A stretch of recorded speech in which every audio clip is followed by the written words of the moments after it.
There are many people with us who, of course, spent the day as attending the forum, and I know you had to go and find some food and get back here, and it's a wet, yucky Ottawa April day. Hey, exactly. But we're used to it. You're used to it, exactly. How many folks from British Columbia in the room who know about wet and yucky weather? There we are, good. We wanted you to feel at home in your nation's capital. All of this is working out just right because our excellent and very much impromptu panel is falling right into line. Look at that. I do have to bring regrets from Dr. Carl Hart. He had hoped to be with us this evening. Unfortunately, due to illness, he had to make a last-minute cancellation. And we felt, look, we got the space, we got the people, the show's got to go on. And so late this afternoon, we did a huddle, and we thought, all right, what isn't part of our lineup that really bears discussion? And beyond the four major themes that we discussed today and all the ways in which we tried to tease apart the underlying issues, the one part of the program that we hadn't really set out was to talk about the nuts and bolts of reform. And not just as it relates to drug policy, but frankly, how you get stuff done when working with this convoluted machine we sometimes call government, right? So to help us disentangle all of the strategies, the barriers, the challenges that come with working with government either as an ally or a foe is a really great group of people seated up here in front of you. I'm going to introduce them, and then we're going to get into a conversation for 30 or 40 minutes. But I need your help this evening, not to make them sweat, because they're good people who stepped up to the plate, but to ask some really thoughtful questions so that we can get into more of a conversation than we were able to during the plenary sessions today. So, I've got furthest along there, gentlemen, Donald McPherson. You've met him on 2 occasions already today, the Executive Director of the Canadian Drug Policy Coalition, and one of Canada's leading voices in drug policy, who of course had a formative role in the development of the 4-pillar strategy in Vancouver. We're going to be talking about what you learned from that policy process. Seated next to him, Jordan Westfall, who's the president of the Canadian Association of People Who Use Drugs and is the provincial coordinator at Community Action Initiative. Next, we have Dr. Mark Ware. He's a professor in family medicine at McGill, and as well the executive director of the Canadian Consortium for the Investigation of Cannabinoids. He was, until November of last year, also a member of the Federal Task Force on the Legalization and Regulation of Cannabis, and he's someone who will confess that prior to serving on that task force, didn't consider himself to be a real drug policy kind of a guy, and so feels a bit of an interloper to these conversations, and we're going to get that kind of outside perspective from someone who's really been at the center of one of the most important recent debates. Seated next to him, I'm very pleased to introduce a Trudeau Foundation mentor, Elaine Feldman, who's currently based at the Centre on Public Management and Policy here at the University of Ottawa. You should point out that she has a wealth of experience. She has been the president of the Canadian Environmental Assessment Agency. She was our negotiator for the softwood lumber deal that went down some time ago. She had a number of responsibilities at the Department of Foreign Affairs and International Trade. She was on the all-important policy priorities and planning desk at PCO. And if you know anything about government, you know that it's at P&P where a lot of the tough decisions really get hammered through. It's a great place to have a bird's eye view of what's happening in government. She brings that wealth of experience to our discussion tonight. Seated next to her, Katrina Pacey, the Executive Director of big respect, Pivot Legal Society in Vancouver, BC.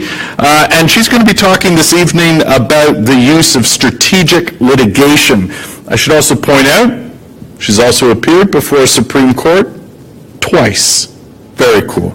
Seated next to her, Justice Mary Hogan, who is a judge who administers Toronto's Drug Treatment Court, but has also served as a deputy minister with the Ontario provincial government during the Ray government, when Howard Hampton was then the Attorney General.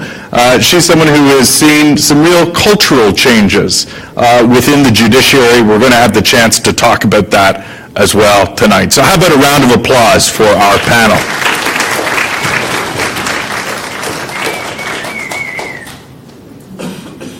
All right. So here's the thing with the microphones. There's an on switch, and you just start talking and give our friend at the board a couple of seconds for it to come live. Otherwise, he'll be fading you up and down so it doesn't pick up any stray noise. Good. We're also live streaming to facebook.com/CDFFFADC, and that's for the rest of you if you're inclined to tweet out tonight at #CanDrugForum. Don, the first question is to you. I mean, in 2001, the City of Vancouver adopted its drug policy strategy, popularly known, 4 pillars. A lot of work led up to that moment, and you were quite instrumental in seeing that policy ultimately come to fruition. What can you tell us that might be instructive to the work that we're doing, thinking about the next decade, from your experience in drafting, being one of the architects of such an important policy? Well, it's a story that should have been made into a movie. It was a cast of thousands involved, and unfortunately, the prerequisite to it happening was a disaster like we're seeing unfolding now. And in the downtown east side, 200 people a year dying in Vancouver, 400 in British Columbia. Very similar, no fentanyl, with the powerful heroin arrived on the market. Someone in the illegal global market made a decision, and suddenly that heroin was way stronger than it had been. I'm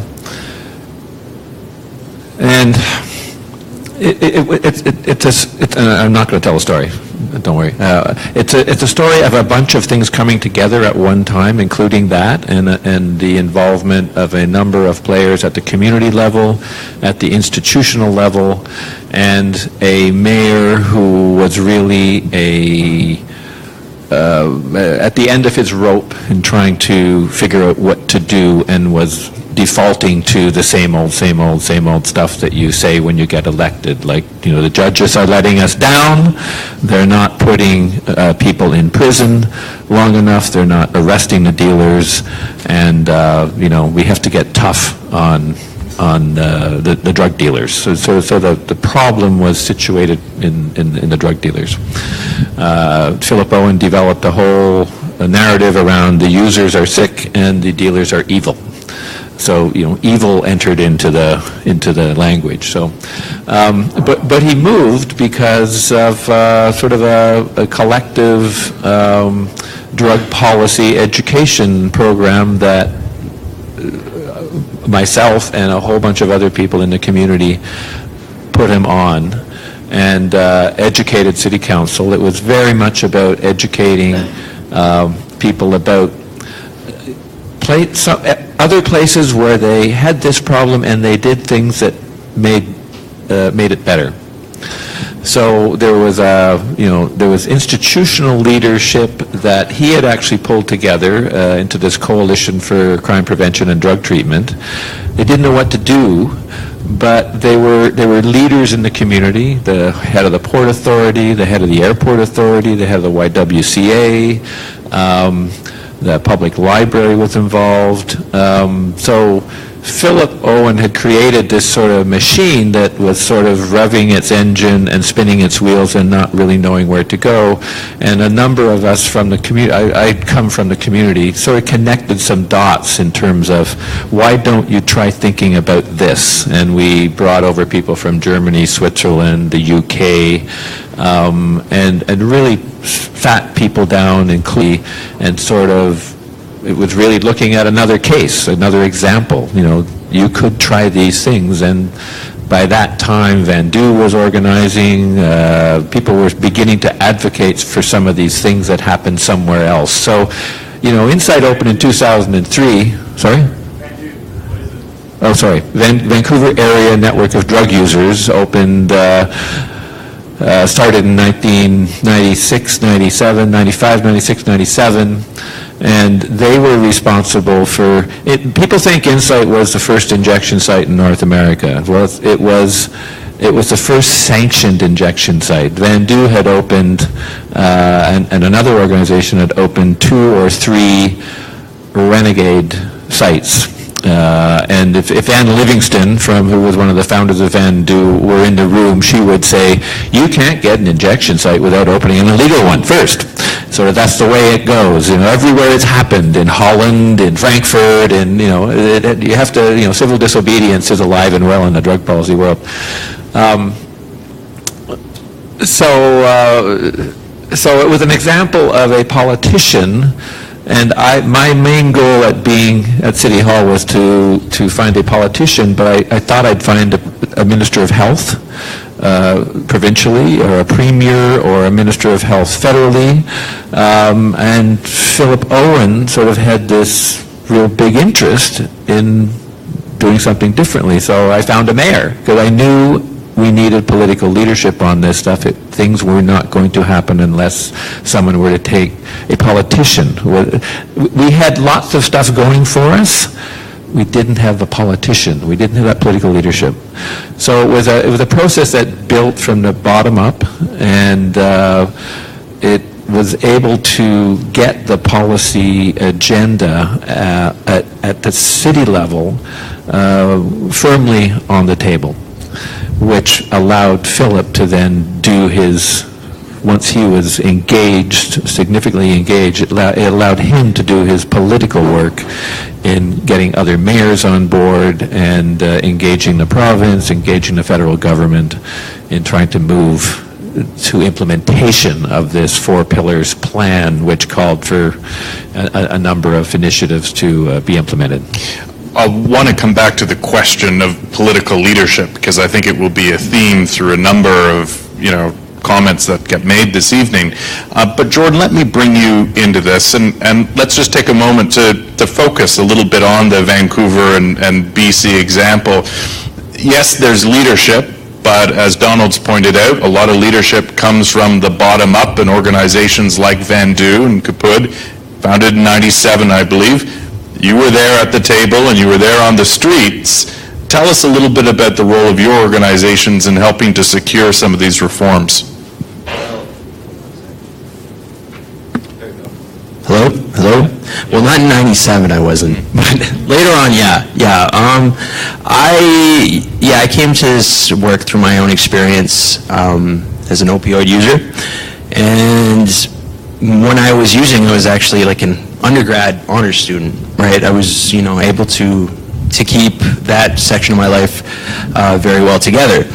But as my use continued onward and policy changes were happening, I thought that the only way that this kind of stuff would change, and I'm referring to like OxyContin being reformulated in 2012, which, like, you know, touched off a whole lot of chaos and a whole lot of death and a whole lot of violence. I kind of find my sort of like motivation in life to work in this field and to go into public policy. So I think the most obvious, you know, like role is just that we know better than anyone what this actually feels like. When a policy, when someone in an office changes policies way above our heads, they don't really have that same sense of how this actually affects people. So, part of what we do is to make it very clear to the public how policy can impact overdose deaths, can impact, violence on the streets, how criminalization impacts us, and, also to push forward the reforms that we want to see, right? One of them being like mandatory minimum sentencing, the Supreme Court case.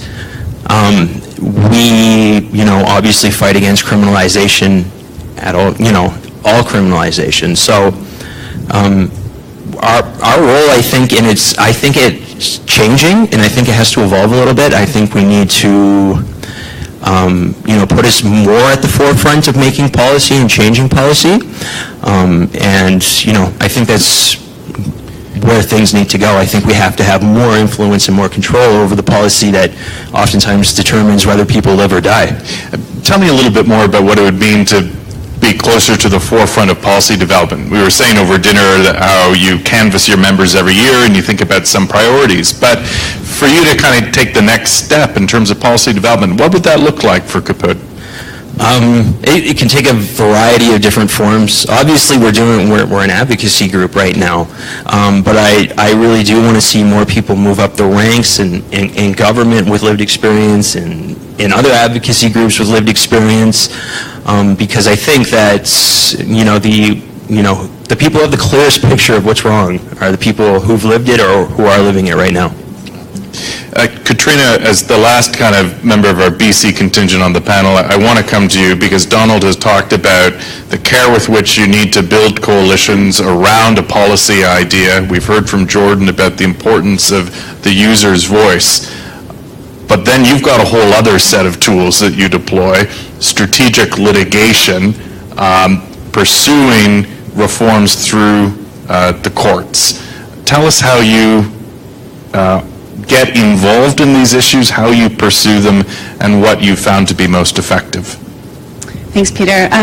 As Jordan was speaking, actually, I was thinking about a few moments that I've had in the courtroom that were particularly powerful, and one moment was when counsel steps up and they, read from the record who counsel represents, and in that case, counsel stands up and they say that they're representing the Canadian Association of People Who Use Drugs, or when counsel steps up and says they represent the Vancouver Area Network of Drug Users, or Downtown Eastside Sex Workers United Against Violence. These are really powerful moments, and as you were speaking, I was reflecting on just that moment when all of a sudden marginalized groups, the people most affected and most profoundly impacted, all of a sudden have a voice in a courtroom, and how that really is the reason I do this work and why I believe in strategic litigation.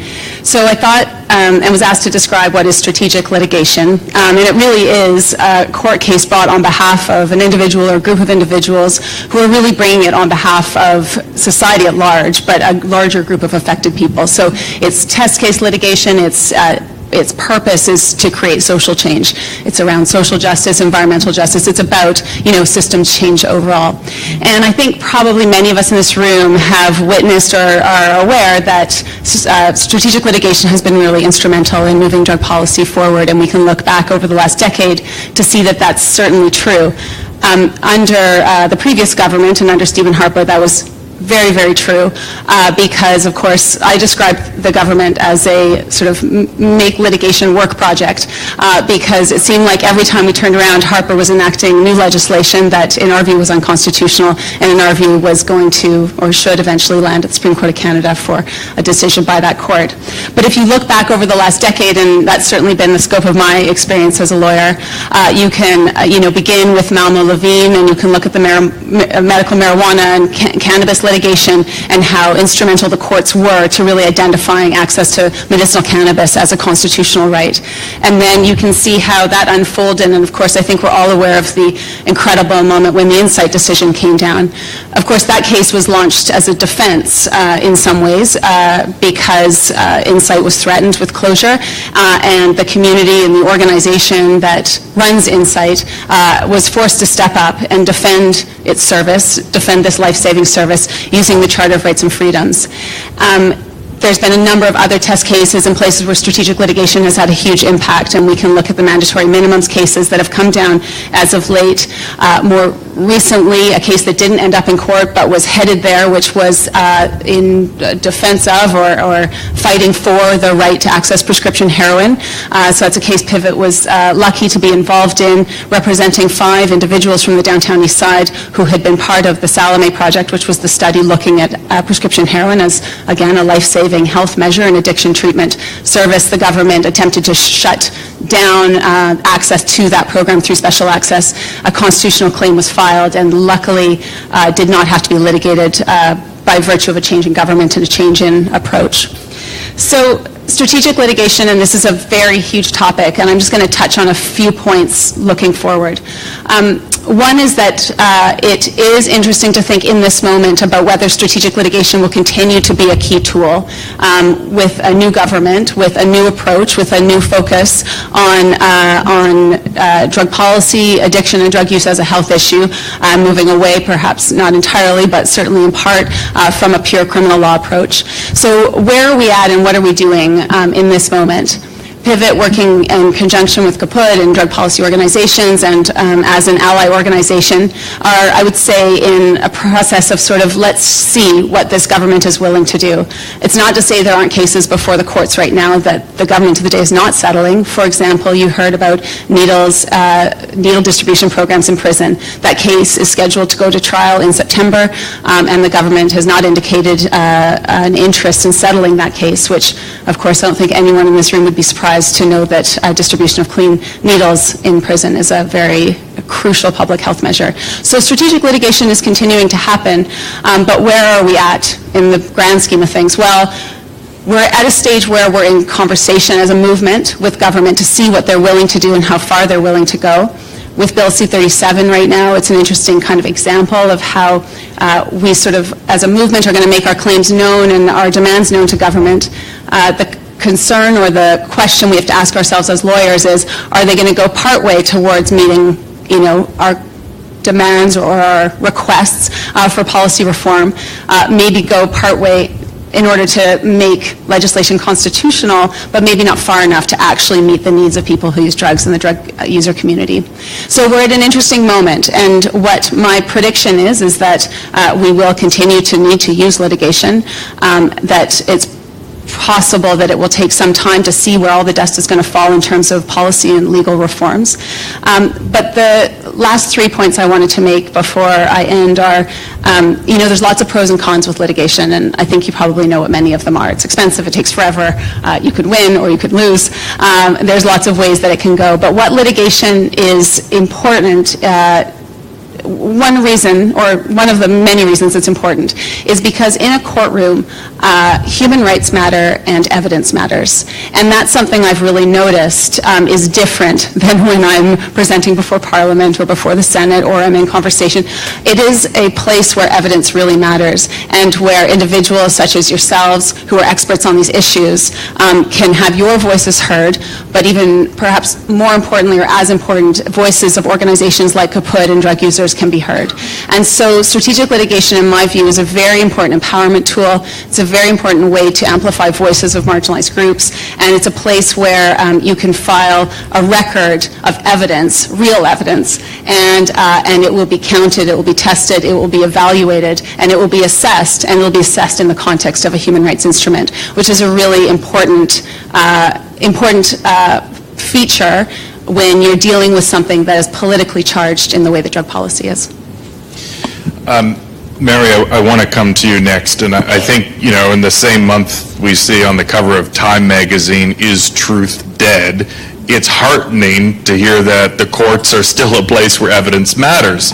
But Mary, I think you might agree that, the appetite of the courts to hear certain lines of argumentation changes from period to period, and you've served in different capacities through a couple of different eras as a Deputy Attorney General, and today lamenting that there aren't more of those kind of more radical-minded colleagues that served with you in years past. So tell us a little bit about the culture of the courts as it relates to these issues, and in a way that may be helpful to the rest of us trying to advance different reforms.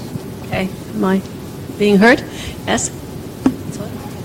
Well, I sit, as you know, at Old City Hall in Toronto in the Provincial Court, which is the first level, although in fact in Ontario we deal with about 96 or 97% of all of the criminal cases.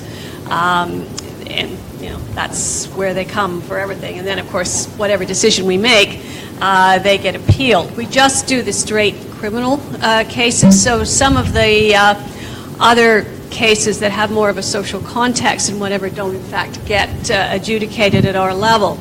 But our level, I think, is very important because it really is, in a lot of ways, the people's court. This is where they come in. We don't have the trappings of a lot of the other higher courts. And it's where everything tends to start. You know, the cases around mandatory minimum sentences, some of them started, for example, at our level. Decisions were made and then they were appealed. And, you know, the judges in my court really get a sense, I think, or, well, some do, some don't, but get a sense of what's happening out there on the street. We see, really, in a lot of ways, we see very unhappy situations, and we see that every day. It gets sanitized to a certain degree as the case moves up in the hierarchy of courts. So we see the real human side of a lot of these cases. And I know we were discussing at dinner, and I was lamenting the fact of changes. I started out, and God, this is going to age me, but I was appointed a judge of our court back in the late 80s. I left. I think I'm the only judge in my court who's been appointed twice because I resigned to go and become deputy and then came back again. So I saw the court when it was very different. For example, I was only the second woman on our court doing criminal law, and that's really changed from then until today. And then with the NDP government in Ontario in the early 90s, there were a lot of new judges appointed. And they were a bit different. There were a lot of women appointed, for example, and there were a lot of representatives of the more progressive bar, if I can put it that way. And there were people who were interested and had always looked at legal issues, not just as individual cases, but in a systemic way, questioning the system and recognizing, I think, that systemic change would often be necessary to advance the interests of certain people. Unfortunately, again, as I was saying at dinner, I seem to still be hanging in there, but a lot of those colleagues are now retiring, and perhaps it came out of what we did in the 70s, late 60s, 70s, whatever, where we were demonstrating everything and whatever, and that I think informed a lot of our views. The next group, I don't think, had that experience, and also we've stopped in our court, and I think it's a big mistake, we've stopped appointing judges to our criminal bench who have a broader experience. When I was first appointed, in fact, I hadn't done criminal law. I had been the director of Parkdale Legal Services, which was a community law, one of the first storefront law offices in Toronto, dealing essentially with poverty law and other issues, law reform issues, that sort of thing. And I hadn't done criminal law, but it was it was challenging at first. But I wasn't any different than a number of other people who were also appointed. And I think we had a broader view. Since then, you can't get appointed to our bench now unless you've had years of intensive criminal law practice. And I think that tends to narrow one's vision as a judge, because you get used to, in your daily practice, really taking a case-by-case approach. And I think there's less of a regard for systemic change and whatever.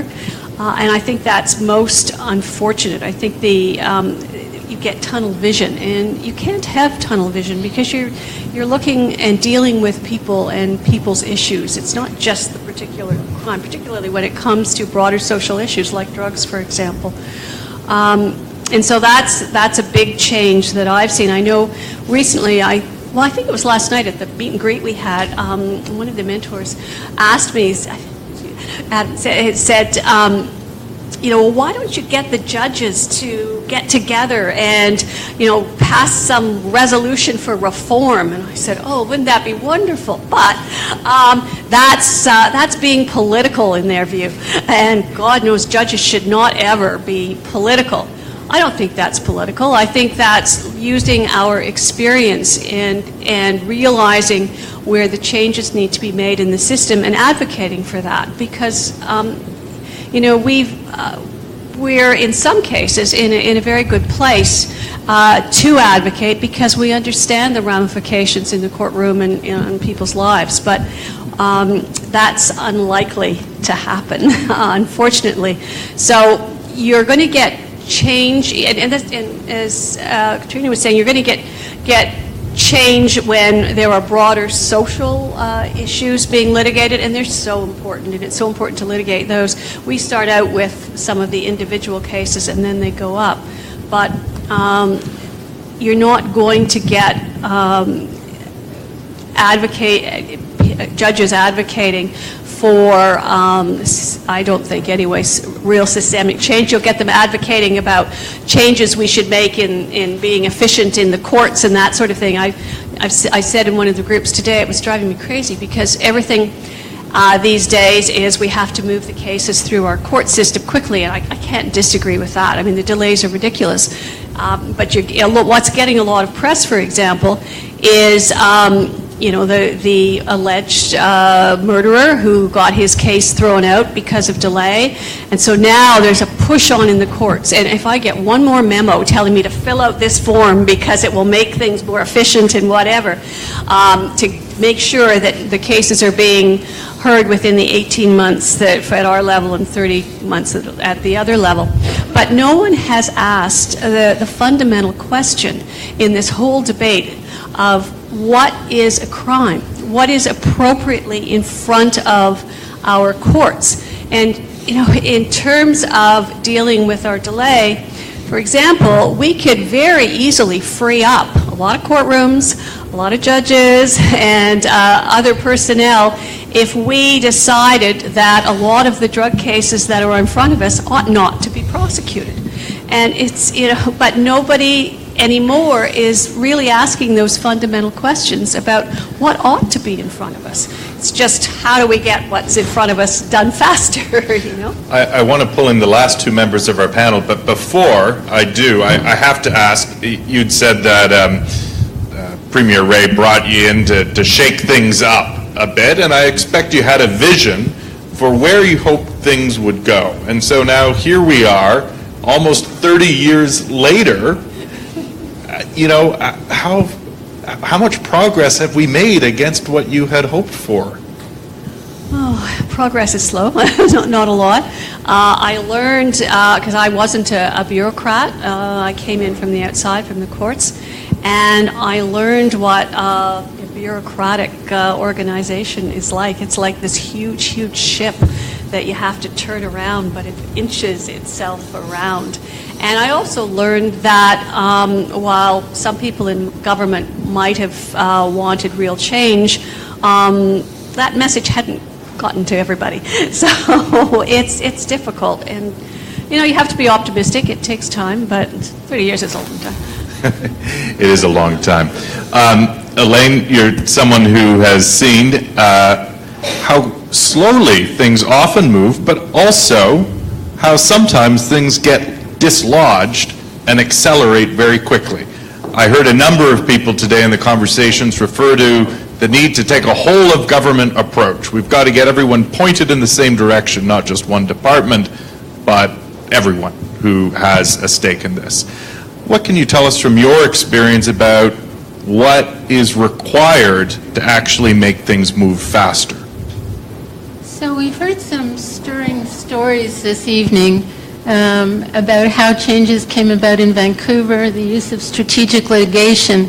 I'm afraid I'm going to be very pragmatic because that's the way government tends to work. There are differences, of course, when the government has a time frame to respond to, say, the Supreme Court, which says you need to change the legislation within a year. But other than that, things can move slowly, things can move quickly. It really depends on so many factors, and drug policy is a contentious issue. I come at it with no experience whatsoever, and I've really been struck today about the discussion around harm reduction. Well, I'm not sure that if you took most bureaucrats in Ottawa, or if you took many of the ministers around the cabinet table, that they would necessarily approach a discussion around the change in drug policy from a harm reduction lens. So you need, education is involved, and you need to be talking, not just, as we heard this morning, I thought Dick Fadden was really emphatic when he said, if you just got the Minister of Health on side, you're doomed. It's not going to happen. And he's right. You need the Prime Minister. It's really important to have the most senior leader of the government aware of the issues and wanting to do something about it. And then you need a whole range of departments involved, because it's not just about the Department of Justice or the Department of Health. We heard, I think, in some context today about global affairs and how changes in drug policy can have impacts in terms of Canada's relations with other countries. This is a government right now that's really fixated on the United States with good reason, and there are all sorts of issues around what would a change in drug policy mean in terms of the Canada-U.S. relationship. So that needs taking into account, and not just from a global affairs perspective, but from public safety, from the Border Services Agency, whole host of departments. And then we've talked about regulation of cannabis, and there's been discussion around taxation and revenue generation, and I've never heard the words Department of Finance mentioned. And let me tell you, in Ottawa, Department of Finance is really important, and the budget is really important. And if you want to make changes which are going to involve spending money, raising revenue, you need finance on side. And so why do you, it's not I think probably an obvious choice when you're talking about drug policy to think, gee, we need to be out talking to the Department of Finance and the Minister of Finance, but it's crucial. So I'm talking about the federal level. Lots of what we've talked about, of course, requires implementation at provincial and municipal levels, and there's a whole second range and third range of governments involved. And then I think a big unknown in Canada right now is the Senate. Even if you get policy change and legislation change through the House of Commons, what's going to happen when the independent senators in the Senate disagree with the direction that the government has taken? And I think it's still fairly early days, and we don't really know how that is all going to play out.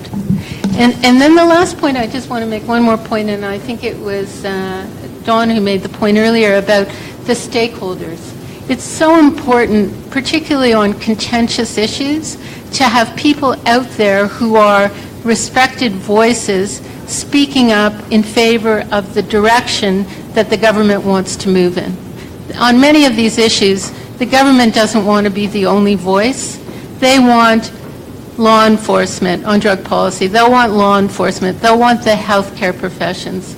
They'll want perhaps the people that Jordan represents. There'll be a whole host of people that they'll want out there in the public arena speaking in support of the policies that the government will pursue. I'd like you to say just a little bit more about that, because talking about the different ways in which you can influence government and build that chorus, I think, is significant. But you said in those instances where you're trying to go in the direction government already wants to move. So I hear in that the need to really anticipate and almost kind of grease the tracks a little bit for government, where it doesn't feel that maybe public opinion writ large is already there. That's a different thing than trying to convince government to go where it simply doesn't want to go. Well, I think there are two issues. One is, as you say, where government already wants to go and getting the support out there in the public arena. The second is convincing government that this is the way to go when they don't necessarily want to go there. And there again, I think stakeholder input is so important. It's credited to all sorts of people, but whoever it was who said something to the effect of, and I've gotten it completely wrong, but basically take advantage of a crisis. And so I think it was Rahm Emanuel. Don't let a good crisis go to waste. So you have a chance when you've got crisis situations to actually, and Dawn was talking about that earlier, to actually move policy along in a direction that perhaps was not the way that people thought they should be proceeding prior to the crisis. Well, I'm mindful that Dawn helped open the forum today, observing the fact that there is a crisis in Canada right now. And so before I turn to the audience to start drawing in your questions and comments to the discussion, I am going to ask each of you what we should be doing both in response to this crisis, but also with that long-term view of the next decade of reform. Before I do, however, Mark, I described you before as a bit of an accidental interloper into the drug policy world. Here you are now on a panel in the evening session, no less. I'd like you to kind of... One of us. You're one of us, that's it. You're part of, one of the most important policy exercises, the federal task force on legalization and regulation of cannabis. I think there are probably a lot of people in the audience here who would appreciate if you could pull back the curtain just a little bit and share your experience as someone who was new to that kind of policy development process, and the assumptions of the various actors that you might have observed, whether it was the advocates on the outside, whether it was the public servants who were instrumental in advancing the work of the task force, and the other members. So I've had a bit of an aha moment while sitting listening to what was being discussed earlier and looking for my place in this. And I've realized that I hear words like trial and evidence, and I come from a scientific background where clinical trials and scientific evidence form the basis for what we do. And while I haven't really heard it specifically mentioned here, I remember when I was researching cannabis and trying to get clinical trials done, and we got a study funded by CIHR, and I had this great quote. This is pre-Twitter. But I had this great quote about that trials of cannabis need to come out of the courtroom and into the clinic.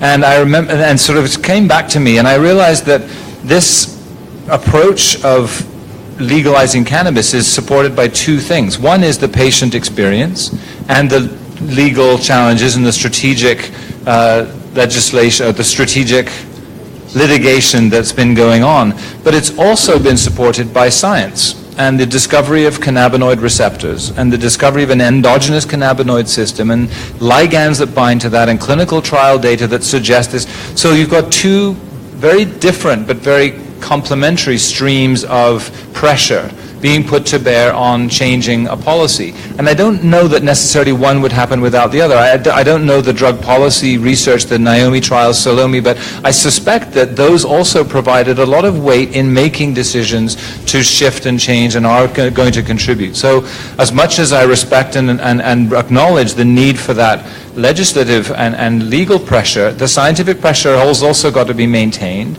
And support and continue to inform the policy. So coming into the task force as a sort of clinical scientist and on a very steep learning curve in terms of government legislation and realizing how all of this was going to work, I can't really pull the curtain back because I'm sworn to secrecy and I'd have to kill you all. But hoping I don't have to do that, it was a remarkable exercise in seeing the inner workings of the bureaucracy. First of all, we had serious ministerial support. The Minister of Health, the Minister of Public Safety, and the Minister of Justice. So we had three very senior ministers. We met the Prime Minister along the way, who was extremely supportive, and I suspect responsible for a lot of this. I don't know, but probably not any surprise. So you've got a considerable top-down pressure. You have a bureaucracy that's established and supported and and equipped to support the work of the task force. In terms of logistics, in terms of writing briefing papers, in anything we asked for, it was provided and produced. And that was a remarkable experience, to feel that those inner wheels turning and responding quickly and setting us up so that we could focus on the job at hand. So I think it was a good experience to feel how a legislative process moves forward, how it's supported, to feel that we could listen to voices of patients and various other stakeholders, that the science was represented, and as much as identifying where the science supported the policy, where the gaps were, and the importance of identifying and supporting work to fill those gaps, so that, but it doesn't necessarily mean putting the brakes on. It means, recognizing that those gaps need to be filled, going ahead, but along the way continuing to identify and fill the gaps. So that was a very rewarding experience, and I think feeling, what will be the truth will be the final delivery of the legislation, and then what happens in the Senate, and as this process rolls along. But I think we got off to a good start, and I think that it was a combination of patient pressure, legal pressure, and scientific support. So you'd do it again? Yeah, I probably would. Okay, good. I'd ask for more money this time. We weren't paid, by the way. Just people seem to have this vague notion that the task force members were paid these huge salaries. It was entirely voluntary, for the record. Well, let's give you a round of applause then, at least, for your fine public service. Some people choose policy on our panel, and some people have policy thrust upon them. If I could just add, many countries around the world are looking at that paper that was produced, and as an advocate for this happening, it's probably better than most of us thought it was going to be. That's damning with faint praise there, Donald. Because we thought the pushing and pulling and the compromising, we've seen it happen before with decriminalization bills in Canada that get watered down until everyone hates them. The police hate them, the harm reduction people hate them, and they die. So I think that it's a stellar report, and it's going to influence the way cannabis is regulated in other countries. So congratulations. I don't deserve that, but I'll take it on behalf of the task force. All right. Well, before we turn to the audience, and one of my colleagues is probably going to grab Donald's microphone, and we'll keep sharing so that we can hear your comments and questions in a moment. I do want to canvass each member of the panel first to hear your thoughts on this moment right now, where certainly I think public opinion is changing quite quickly, certainly with regards to harm reduction, and certainly with regards to cannabis. Beyond that, I'm going to leave it to you to suggest what might happen next.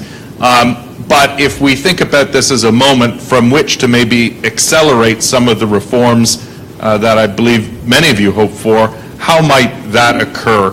What's next? Jordan, can we start with you? We see some changes going through, I think, the Senate right now with the Good Samaritan law, which basically decriminalizes drug possession at the scene of a drug overdose. We see Bill C-37, which makes it less restrictive to open a supervised consumption site. I think in light of the crisis and in light of the fact that a lot of people are dying from unpredictable drugs out there needs to be a great deal of expansion of heroin-assisted treatment. It was just added to Health Canada's Special Access Program last year, but a lot more work needs to be done to make that accessible. And for a lot of people out there, methadone and Suboxone, those are ideal for some people, but other people, they prefer using injection-wise, and that option has to be available. And there has to be it's almost like you can't lump injectable treatments in with oral treatments, and we tend to do that and sort of say, we need all treatments. But for a certain group of people, they need injectable treatments, and they want injectable treatments. Katrina, how are you thinking about this moment from the point of view of pivot and the fact that at the federal level, you've got a government with whom you can sit at the same table and have a conversation, but is that going to get you far enough? How should we address this moment from the perspective of your organization? Well, I think the overdose crisis, what it's really bringing to light is that, the move for increased harm reduction, increased health services in the context of a criminalized drug market was and has reached its limits in terms of what's achievable around drug user safety. So for as long as people are acquiring drugs through the illicit market, it's going to be very difficult for them to know what they're consuming. And so the harm reduction mechanisms we had been thinking about traditionally are not going to meet the needs of all people who use drugs. So there are some people who are going to be able to access and will use a supervised consumption site, and that will enhance their safety. There's individuals who will access prescription heroin, as Jordan has mentioned, and that is life-saving and very essential service. And then there are lots of people who are not going to access either of those two things because they may not be struggling with opiate addiction. They may not be people who are going to access supervised consumption because they use occasionally or recreationally, or they aren't near one.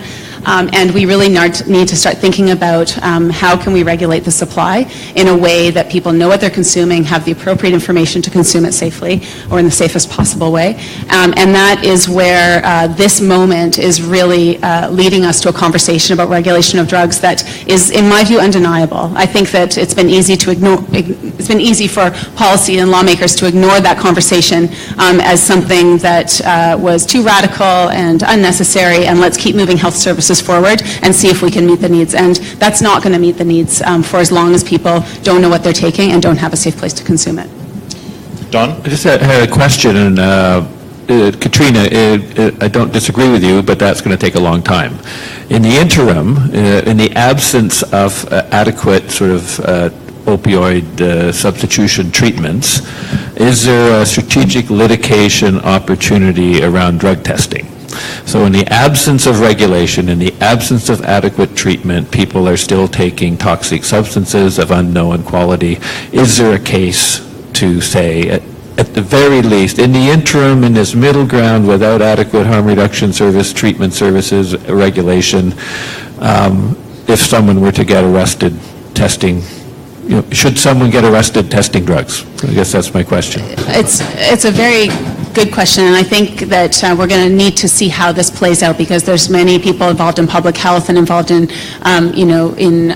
drug users' rights movement and otherwise that are arguing for increased drug testing, whether that be in the context of a supervised consumption site, whether that be at a drop-in lab, whether that be on the street, whether that be in the party scene. There's a move towards that.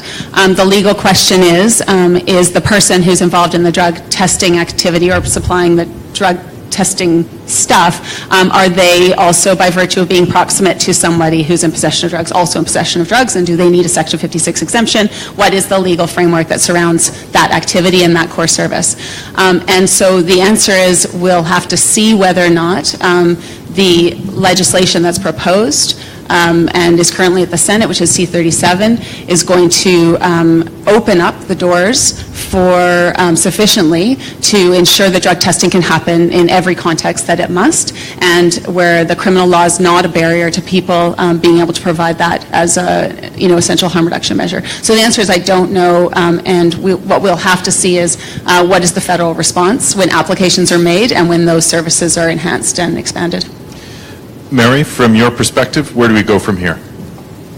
Well, as I said, it's difficult for judges to see their role as having something to do with systemic change. So I'll put it down a few notches and say that one thing that I think judges hopefully will take from the crisis that's around them, and they are people and they see it and they see people in the courts, is I hope that they'll start to open their minds and to start, and hopefully we can get more sessions at our conferences about what addiction is all about and treatment, and maybe they'll stop dealing with it as just as an individual criminal case, but look at the social context and stop putting people in jail for low-level trafficking, for example, stop detaining people and not letting them out on bail, looking at it as much more of in a social context than the straight, you're a criminal, and if you don't get help and you're not, you don't stop using, then that's your fault and whatever. Like, take the morality out of it and start looking at it from a realistic point of view.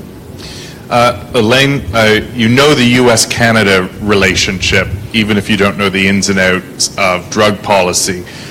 Given that we do have a different administration in the U.S., I'm wondering what your thoughts are in how they will view the kinds of policies that this government has at least signaled its willingness to entertain. I think it's way too early to know. I don't think the administration. What is the administration these days? Is it no? It's a serious question. Is it President Trump tweeting at 6 o'clock in the morning? Is it his cabinet appointees who, the ones he has appointed, have sometimes expressed different views than he has? I think it's just early, and it may take quite a while to know. That said, we have seen that the U.S. tends to look at these issues through a security lens and through a criminal justice lens. And, what I've been hearing throughout the course of today is that in Canada, the people in this room want to look at the issue through a harm reduction lens and not a criminal justice lens. And if that's where the United States is going, that will be yet another factor to take into account when these issues come up to the cabinet table. All right. And then, Mark, some thoughts from you, perhaps from the research perspective. You're now the executive director of a center focused on, help me, cannabinoids. This is it. Cannabinoids. And you told us this morning we all had to learn how to pronounce it. And here I am mangling it. Cannabinoids. Oh, cannabinoids. Cannabinoids. So you even trumped up McPherson on it. This is great. All right. So where I see the challenge is as a pain clinician, the reaction to the opioid epidemic in the pain world has been for physicians to be either told or advised or recommended to stop prescribing opioids or to grossly reduce the doses. This has given rise to huge challenges in the pain community because we have legitimate patients now who are being refused opioid treatments and so on, and it's a big mess. But the opportunity is that cannabis has been shown in multiple different dimensions to have potentially opioid-sparing effects. Either in animal studies where we know cannabinoid opioid pharmacology, there's synergism, there's tremendous potential for these two systems to interact. And then we're seeing data coming from large-scale epi studies from the US, from some of the patient populations out in BC, that patients are substituting cannabis for opioids, and it's reducing mortality, or it seems to be associated with some very important public health opportunities. So for me, the future is, or the immediate future is, this is happening without the health professionals engaging. Health professionals in Canada have not really adopted and taken the medical cannabis route on very seriously. In fact, if anything, they've pushed it to one side. But I think the opportunity is imagine if physicians were able to counsel patients on high-dose opioids about using cannabinoids safely to reduce their opioid doses, the impact that could have. And I really think we're at a point now where those two worlds are coming together, and we have to have these protocols developed and tested and implemented to make the most of an available product with a much better safety profile, a problem that's challenging and killing people daily, and bringing these two things together. That, for me, is the crisis from which we should be taking the opportunity, and we have all the pieces in place. We just need the health professionals to step up and be counted.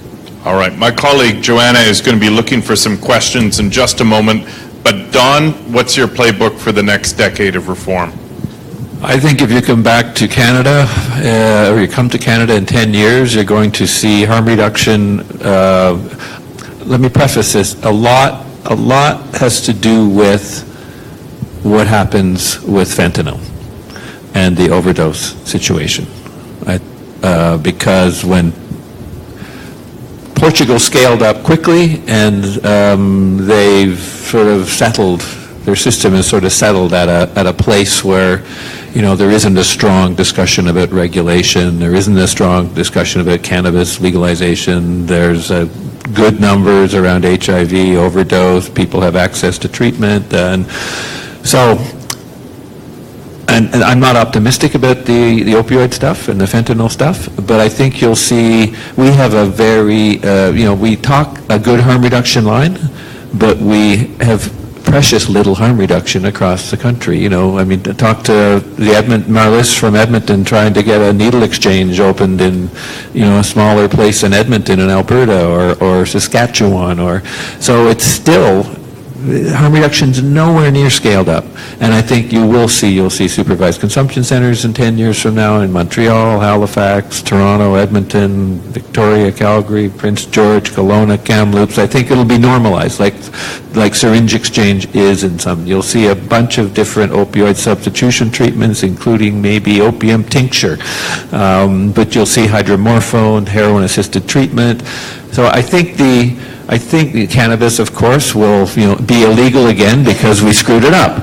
Just kidding. It will be illegal in the U.S. again because they screwed it up, Mark. I think cannabis will be regulated, and we'll have data on that. And I think the regulation discussion will be, it's hard to say where that's going to be, because we know everyone in the country is talking about it because we have a crisis. So it's really hard to say where we'll be at in terms of the regulation discussion. Well, our audience may have some ideas about that and some questions of their own. We're going to take about 20 minutes more for these questions before we conclude. I'd ask, just as a courtesy, that you introduce yourself and any organization with which you're affiliated. And if you can also direct your question to a specific member of the panel, we'll give just one person a shot at answering each question so we can hear from some more voices.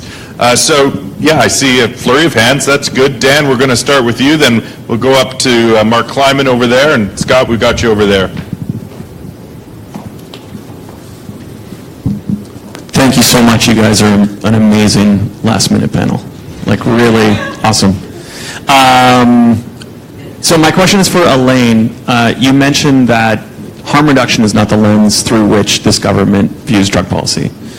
My question is, what is the lens, what are the lenses, and if you can, what are the kinds of metrics that the government is evaluating drug policy on, or has historically evaluated drug policy on?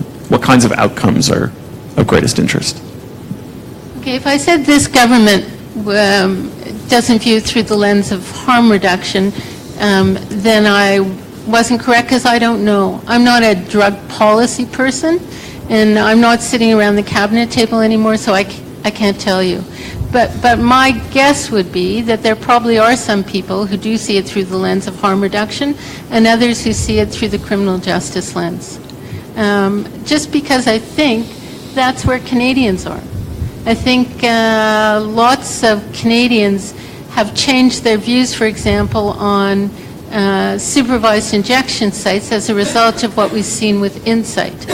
But I think, I thought the presentation this afternoon from our American colleague who was talking about pregnant women, and she pulled out her urine sample. I think there would be a lot of Canadians still who would say, well, gee, if the mom is addicted, shouldn't we take the child away as soon as the child is born? Whereas I've seen coming out of Vancouver and the work that's being done in organizations like Shiway, that's not the best approach. But I don't think that's particularly well known. And I think it goes to my point about education. I think government, ministers and bureaucrats, because don't forget, when you have a discussion around the cabinet table, it's usually based on a memorandum to cabinet, which for which there is direction, but which bureaucrats, not politicians, usually write. And so you need to make sure that you're educating all levels of the people who are going to be involved in the discussion. I'll ask the follow-up, Elaine. How do you get to those senior public servants to do a little learning? So I think public servants are really open to people coming in and talking to them. Certainly when I was a public servant, my door was always open. It perhaps was different for some under the previous government, but I don't think there is that same concern now, and I think we're also seeing that there's a certain, a greater willingness to go outside of Ottawa too, to engage on the ground, and that's the way people learn, is by seeing what's really out there. That's very helpful. Mark. A comment rather than a question, if I might. If I wanted to encourage this government or the U.S. government to embrace drug testing, I would try to find a qualitative, not quantitative test for the fentanyls. I want to legalize that, and I want to say we're going to hold retail drug dealers accountable if they're not testing their product and rejecting fentanyl. All right, thank you. Jen, I'm going to come down to you. Thank you. I guess this is partly for Elaine, but I work more on the international side of things, and a lot of the discussion from Latin America in particular, and part of the impetus for this event is previous calls for action from Latin American countries, and the way that they frame the crisis there is not really about overdose deaths, it's about all of the thousands of people dying due to the consequences of the war on drugs in terms of people involved in production and transit. And so I'm wondering if you have any thoughts on, rather than, or in addition to speaking about our foreign policy agenda in terms of what we can contribute from our own experience, are there areas of convergence where we can sort of find common ground in terms of how we're framing the crisis and in terms of how we're thinking about allocating our foreign policy, diplomacy, and development resources, not just in an outward-looking way, but also in a sort of, we're all sharing different dimensions of a common burden, and all of those involve violence and death, but not always just from drug overdoses in a very direct way. So that's a really big question, and again, I've been out of this business for a few years, so I can't give you a direct answer, but I do think one of the foreign policy priorities of this government is women. And, you know, the things you're talking about have an extremely high impact on women in a number of Latin American countries. So I think there's an opening through that lens in terms of development assistance. Don, would you like to add to that? Yeah, I think we've had some discussion with Global Affairs around, you know, if Canada were to, you know, include sort of their strong support for harm reduction and sort of the tremendous public health sort of capital in Canada to share with other nations. And we saw some of the opportunities during the OAS, the Organization of American States Scenarios project. I mean, there's not institutional strength and a lot of infrastructure in some countries, but there's a just tremendous willingness to learn and a desire to learn more about public health approach to these issues. Also, I know some of the Harm Reduction International people were challenging the Canadian government support for the container control program in the Philippines. So making drug policy, so you know, we don't support, you know, your drug policy, tying a bit of that as much as they could to other policies. We support a certain strategy of public health approach, and you're using these funds to, you know, basically murder people. It would be great if Canada would do that, and I think it's something maybe they could feel a bit more secure about once, you know, cannabis gets into the ground, because right now they're keeping their head down internationally. until the cannabis thing gets confirmed, but it should become part of our, and that's why we have to engage foreign affairs, and we do, in Vienna, we go to Vienna every year for the Commission on Narcotic Drugs, and we have good discussions there, and we get a sense of the international stuff, and, Canada voted the right way on, there was a ketamine issue that came up, and, Canada voted, to, China wanted to reschedule ketamine, which meant a disaster in third world medicine. So there are ways that Canada has improved its approach, but I think it could be stronger internationally.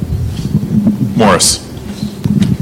Thanks. I guess my question is probably for you, Don. Just listening to the panel, it's actually it's a very positive story of overcoming adversity using a variety of means. Strategic litigation is one in drug policy, but in other areas as well. The role of local leadership, political leadership on the ground in Vancouver, community activists, scientists located in BC, working with lawyers, resisting attempts by the federal government, the previous federal government, to shut down Insight, for example, resisting attempts by the federal government to limit access to medical marijuana. So we have all this experience, and now we're in a different world, seemingly, and we are in a more progressive environment and reestablishing harm reduction, which was not part of federal drug policy for a long time during the last government. And it sounds to me like, to draw a bit of an analogy with Francis Fukuyama at the end of, the fall of the Berlin Wall, and he said, "This is the end of history." And turned out that he was very wrong about that. And I'm not sure this is the end of history either. And when you say, Don, you're asked the question, what do you see over the next 10 years? And it was all sort of progressive, wonderful policies being put into place. It's possible. And I look at south of the border and some of the statements that the Attorney General of the United States has made about drug policy, and we're not really sure where the President is. There are forces out there that are not progressive forces, and there are forces in Canada that are not progressive forces. So I guess I would say that I think that one needs to maintain the instincts that were developed during the years of opposition or confrontation, sort of maintain that muscle around the importance of local leadership, the importance of courageous leadership, the importance of thinking through instruments like strategic litigation. All of those things are going to be necessary, and I think the other two things are going to be necessary is, one, creating facts on the ground. So you now have a desire on the part of the City of Ottawa, Montreal, et cetera, to develop safe injection sites and other facilities to help drug users. And I would say, if those things can be done, and not to wait 10 years, but to do as much as one can front-end loaded to get those facilities actually existing, that would be very important. And the other thing is, I was at Health Canada around the time that some of the issues, Naomi, I don't think I was there for Salome, and Insight were being dealt with.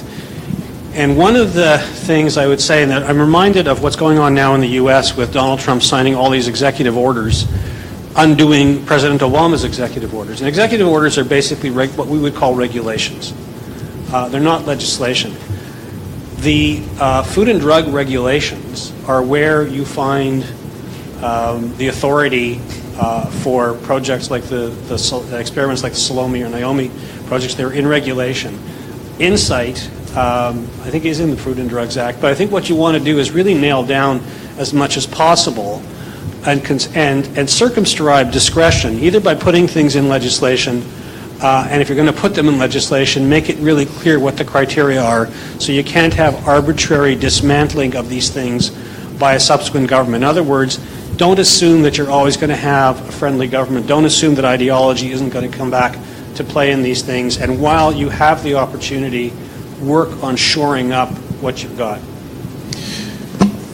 Katrina, some thoughts from you perhaps on what the defensive strategy to hold the ground might include. I'm not sure I have much to add except to say I completely agree. I think that that we're in an interesting moment now because we're sort of working with a government that we are working with, and the question is, how long are we working with, and when are we going to be holding to account, and when are we going to be pushing back, and how do those relationships unfold?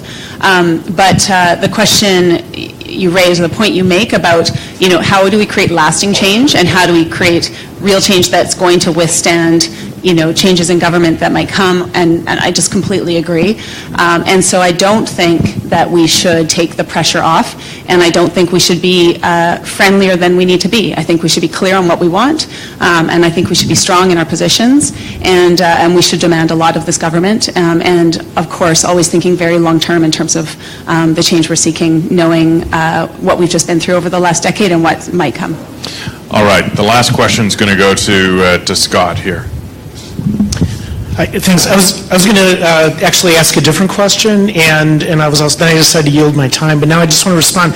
I think like that comment. So the way Canadian law works, like particularly around things like the Charter of Rights and Freedoms, we can't sue the government and say, give us more health care services, give us more harm reduction, give us this, give us that, because the Charter really only protects the government, or protects you from the government taking away your rights. So I think the strategy is, when you have a government that's working with you most of the way, is like run as fast as you can to get as much set up as you can, and then if it becomes a situation where the next government decides they want to shut it down, we have a bit of a standing and history and grounding to protect it. So that was the case with Insight. Like, I think there would have been no legal case to advocate for an insight that didn't exist, but once it existed, it gave something to protect.